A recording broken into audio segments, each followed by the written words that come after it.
బేల్పూరిని ఎప్పుడైనా ఇంట్లో ఇన్స్టెంట్‌గా చేసుకోవడం కుదురుతుందా? అస్సలు కుదరదు. ఎందుకంటే బేల్పూరికి బఠానీ కావాలి, దాన్ని నానబెట్టాలి, చాట్ చేయాలి. అప్పుడే దాని రుచి బావుంటుంది. సో, అలా కాకుండా అప్పటికప్పుడు బేల్పూరి టేస్ట్ లాంటి ఈ మిక్చర్‌ని ఎలా తయారు చేసుకోవాలో చూసేద్దాం.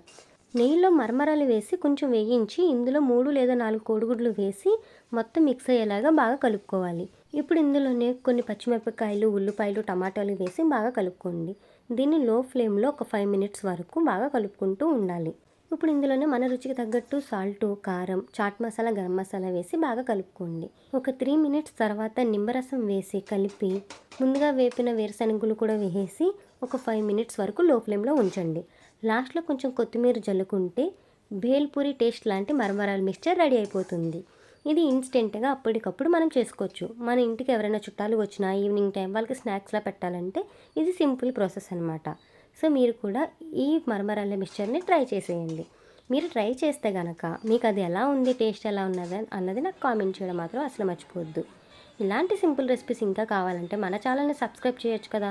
అలాగే ఒక లైక్ కొట్టేసేసి మీ ఫ్రెండ్స్‌కి షేర్ చేయండి. Thank you.